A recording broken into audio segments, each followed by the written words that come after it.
Wow, I can't believe this news. I can't believe this just happened, but JJ Watt and the Houston Texans have parted ways, according to the GOAT himself, Ian Rappaport. Yes, everyone, this is not one of those joke Twitter accounts that impersonate Ian Rappaport and say this as a joke. No, this is really the GOAT himself, Ian Rappaport, who has reported that the Houston Texans and JJ Watt have parted ways. And JJ Watt himself said that him and the McNairs have decided to part ways and he asked for a release, so that's why they released him. And I'll show you guys a video on why on him saying that. I have sat down with the McNair family and I have asked them for my release. But I mean, it makes a lot of sense on why the Houston Texans and JJ Watt decided to part ways.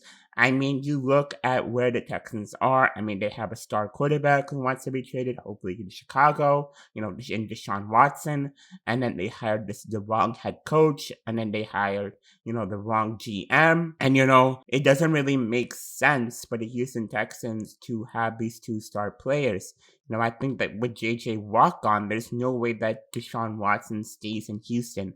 And I think that Deshaun Watson gets traded to the Bears. But anyway, this video is all about JJ Watt. So let's discuss what teams would really fit JJ Watt. Now, as a Bears fan, I would say the number one team that would fit him would be my Chicago Bears. So that's what this video will be about.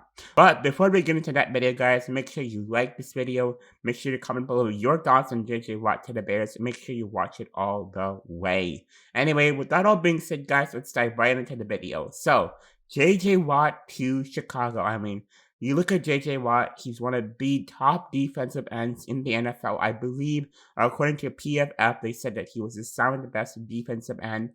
Last year, his stats were pretty decent compared looking at what the Texans were. He had 5 sacks last year, 1 interception, and again, that's with where the Texans were. That's with that head coach. Them finding that head coach mid-season, and there was a lot of reports of JJ Watt and the head coach being in a rift. So it makes a lot of sense on why this happened, on why the Houston Texans released JJ Watt, and why his stats were just at 5 sacks when he could definitely had more sacks. But can you imagine the Chicago Bears with JJ Watt? Can you imagine Akeem Hicks and Eddie Goldman at defensive tackle? Can you imagine Bo Nichols? Can you imagine Khalil Mack, Robert Quinn, and JJ Watt? That front?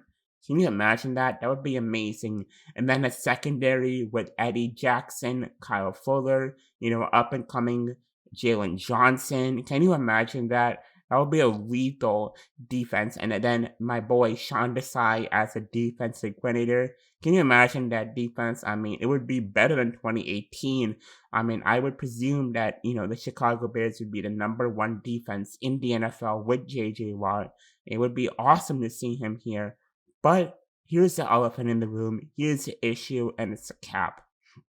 Now, the Chicago Bears don't have a lot of cap, and we all know that. We know the Bears are very limited in cap. We know there's a lot of holes at the quarterback position, at the receiver position. Can you afford to bring back Allen Robinson? Can you do that? But here's the thing, guys. You can restructure the cap. You can make it work. I mean, look at what the Rams did. Rams didn't have any cap, and they re-signed like Carter Cook. They re-signed a ton of guys. You look what the Chiefs did. The Chiefs didn't have a lot of cap, and they somehow got Le'Veon Bell. I mean, I'm sure the Bears can pull up the same thing. I'm sure Ryan Pace is a smart guy. I'm sure he can restructure contracts. I mean, the good thing about this Chicago Bears team is that those players are good with taking less money if it means to win. That's just amazing culture that Ryan Pace and Matt Nagy have built. And I think that if the Chicago Bears can work the cap, can sign JJ Watt for cheap, it would be awesome to see JJ Watt here. And also, JJ Watt, his wife plays here. His wife plays for the soccer team. It would be really cool for the Watt family to have a family here. Chicago's a great city to raise a family. I mean, you live in the right place. you're in a really good spot, good schools and stuff. So Chicago's a great place for the Watt family to raise a family, and it'd be really cool to see JJ Watt here. I think that JJ Watt also tweeted that he loved the '85 Chicago Bears documentary, and JJ Watt, hey, if you're listening to this, man, you can come here and recreate the '85 Chicago Bears. So come on, JJ Watt, come to Chicago. What do you guys think about this move, guys? What do you guys think about JJ Watt to Chicago Bears? Do you guys think this would be a great move? Do you guys think this would be a bad move? Let me know in the comments below, guys. And if you haven't already, like this video, comment below your thoughts on JJ Watt to the Chicago Bears. And as always, bear down and peace out.